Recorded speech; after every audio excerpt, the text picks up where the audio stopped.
This tip is about how you should prepare for every single meeting that you have.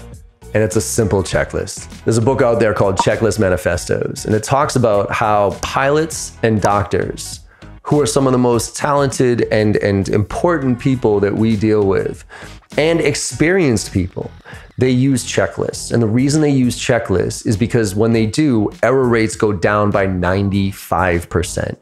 And if you think about it, think about a pilot, the most experienced pilot you've ever come across in your life, thousands of flights, millions of miles. What's the first thing that they do when they go into their cockpit? They go through their checklist.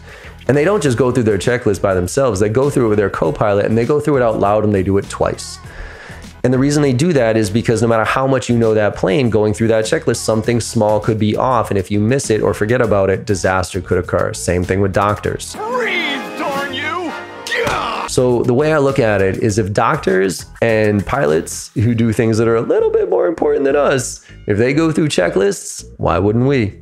So I have a checklist that I go through every single time I have a meeting, and it's some basic stuff. I mean, it's nothing crazy here. I'm not talking about doing an hour-long prep for every single meeting and going into detail. It's very simple things like, what's the agenda for the call?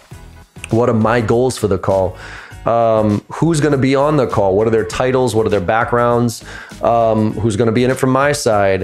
Do a little bit of research on their website to see if there's any recent news and events that I can use in the conversation. Look at the profiles of the people that I'm meeting with to see if I can find any similar connections, and maybe come up with 2 or 3 questions that are relevant to that person. So all those things are on my checklist. So now, the night before a day of like 4 or 5 meetings, I very simply, usually that checklist, by the way, marries up to how the way I take my notes. And I have a very structured way of how I take my notes.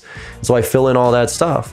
So now the next day, bang, I can go from meeting to meeting to meeting to meeting to meeting, take my notes because I've already prepared, know what I'm talking about, have my goals, have my agendas already set. And at the end of that, I can summarize all that stuff and send it to the client and get their confirmation. So you should have a checklist for your meetings. I promise you it'll make you more efficient, and it'll get you to think of things every single time. You don't want to just rely on your art form as a sales professional, okay? Look, I try to, I got this, I've done this a million times. Every time I find myself getting away from the fundamentals and things like checklists and structure of following the process, my conversion ratios fall through the floor. I might feel good about that meeting, but if I really looked at the conversion ratios for the ones I prepare for and the ones that I don't, they're night and day. So have a checklist. It'll help you stay focused. Let's make it happen.